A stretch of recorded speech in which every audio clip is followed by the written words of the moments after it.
প্রধান উপদেষ্টা একটা ডেট ঘোষণা করবেন কি করবেন না, তার কথা বলার ধরনটা এমন সব সময় যেখানে যদি এবং তবে বর্তমান থাকে।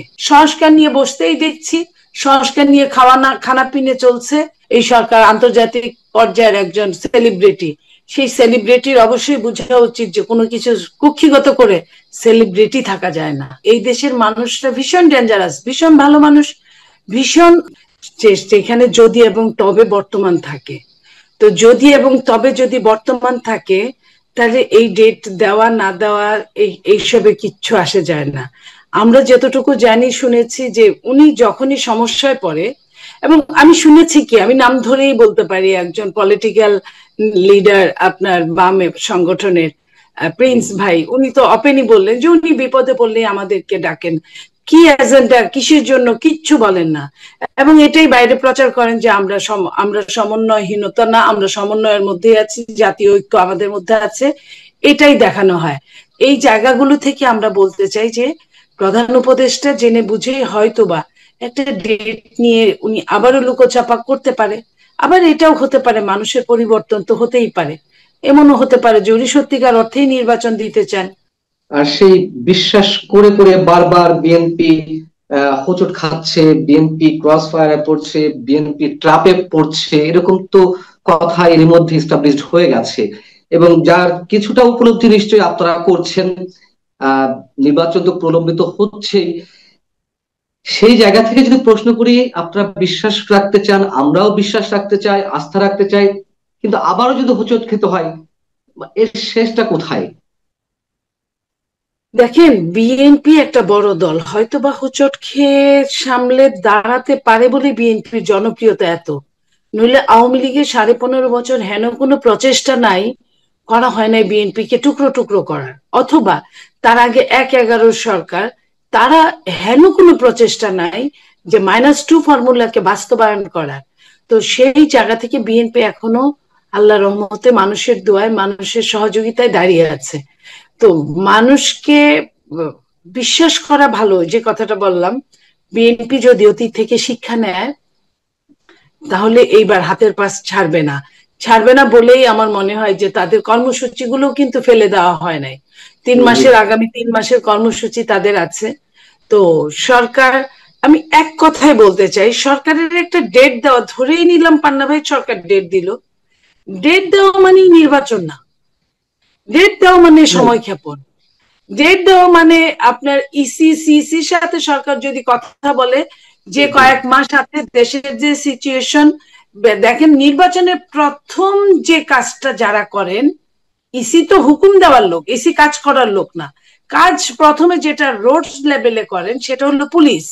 পুলিশের এখনো ট্রমাটাইজ কাটে নাই, পুলিশকে এখনো সুশৃঙ্খল ভাবে দাঁড় করানো হয় নাই, পুলিশকে এখনো নিরপেক্ষ ভাবে ব্যবহার করা হচ্ছে না।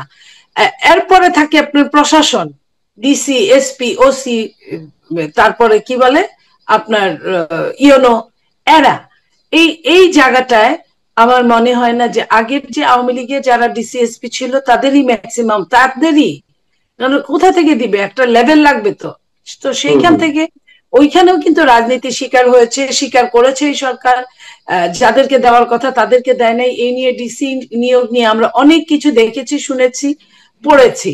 তো সেই জায়গায় সরকার এই জিনিসগুলো যদি ঠিক না করে, নির্বাচন কমিশনের যে সমস্যাগুলো আছে সেই সমস্যাগুলো ঠিক না করে, প্রত্যেক দিন যদি 18 ঘন্টা পরিশ্রম করে, তাও কিন্তু সুন্দর মানে লেভেল প্লেইং ফিল্ড নির্বাচন দিতে, ডিসেম্বর হোক, জানুয়ারি হোক আর ফেব্রুয়ারি হোক, দিতে সরকারের ভীষণ ভীষণ ভাবে ব্যাক পেতে হবে।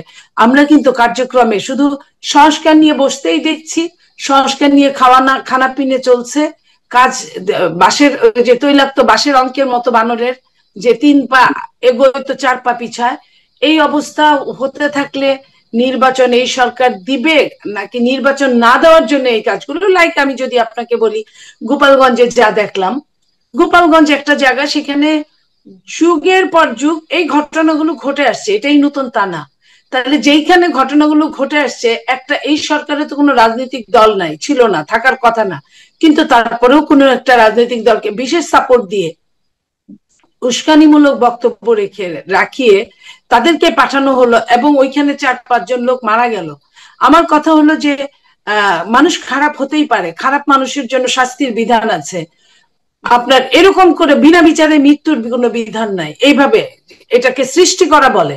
যেমন আমি উস্কানিমূলক বক্তৃতা দিলাম, তারা তেড়ে আসলো, তারপরে মারামারি হলো, এক পক্ষের সঙ্গে সমস্ত বাহিনী আছে, আরেক পক্ষের সাথে কেউই নাই, নিজেরা আর নিজেদের যা কিছু ছোটখাটো, তো তারাই তো মারা যাবে, এটাই স্বাভাবিক। তারা মারা গেল, এতে কি হলো? রাষ্ট্রের, তারাও কিন্তু দুষ্ট সন্তান, কিন্তু রাষ্ট্রের সন্তান, রাষ্ট্রের নাগরিক।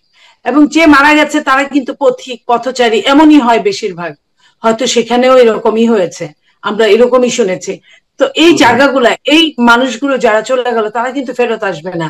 তো সরকার যদি এরকম 2-4-10টা উস্কানিমূলক জিনিস করে, লাইক আপনার মাইলস্টোন যে ঘটনাটা ঘটলো স্কুল অ্যান্ড কলেজের, সেইখানে সরকার দেখতে গেল না 4-5 দিনে, সরকার কোনো ওই ধরনের বিবৃতি দিল না, সরকার তাদের জন্য রাজনৈতিক দলদের ডাকলো, কিন্তু তাদের কথা বলতে সরকার ভুলে গেলেন। এই যে কি কি বিচিত্র সেলুকাস এটা। তো এই এই এরপরে আমরা কি দেখলাম? ওখানে আন্দোলন দেখলাম। এখন আন্দোলনের মধ্যে কেউ তো, কারো বাড়ি পুরা যাবে, কেউ আলু পুরা খাবে, এটাই স্বাভাবিক। তো ওখানে যদি কোনো শত্রুপক্ষ গিয়ে থাকে, কোনো ফ্যাসিস্টের যদি প্রতিনিধি গিয়ে থাকে, আমি বলবো সরকার এই সুযোগটা করে দিয়েছে, সরকার এই সুযোগটা করে দিয়েছে। এবং পরবর্তীতে আমরা কি দেখলাম? পরবর্তীতে 2জন মানে হুমড়া চুমড়া উপদেষ্টার সহ একজন প্রধান উপদেষ্টার প্রেস সচিবকে 9 ঘন্টা আটকে থাকতে হলো। এটা কিন্তু একটা সরকারের ব্যর্থতার, চরম ব্যর্থতার পরিচয়। চরম ভাবে মানুষ তাদের অপছন্দ করে, এই অপছন্দের পরিচয়। কারণ যদি মানুষ তাদের পক্ষে থাকতো তাহলে কিন্তু ওইখানে মানুষেরই প্রতিনিধি ছিল। 2-4টা অন্যায়কারী কিন্তু টিকতে পারতো না যদি মানুষ যদি রুখে দাঁড়াতো। তার মানে দাঁড়ায় না। এবং আপনি দেখেছেন কিংস পার্টি নামে খ্যাত সরকারের, তাদের আমি অস্তিত্ব দেখিনি। কারণ তারাও বুঝে গেছে যে তাদের আপনার যেভাবে সুনাম থাকার কথা, সেই সুনামটা এখন আর নাই। তারা এখন ইতিহাসের উচ্ছিষ্ট হয়ে যাচ্ছে। তো সেই জায়গায় তাদের যাওয়ার মতো অবস্থা ছিল না। তো এই যে প্রতিদিন একটার পর একটা ইস্যু, এবং ইস্যুকে ঢেকে রাখার যে পায় তারা, এটা কিন্তু ফ্যাসিস্টের সময় ছিল, আমরা বলতাম।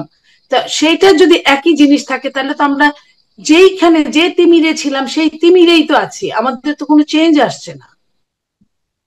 সেই জায়গা থেকে আমার প্রশ্ন, যদি সত্যি সত্যি একটা নির্বাচনের তারিখ ঘোষণা হয়, যেহেতু আমরা সবার আস্থা রাখতে পারছি না, আপনি নিজেও বলছেন যে আস্থা এবং আস্থাহীনতার একটা দোদুল্যমানতার মধ্য দিয়ে আমাদেরকে থাকতে হচ্ছে, তারপরেও বিশ্বাস রাখার চেষ্টা করতে হচ্ছে।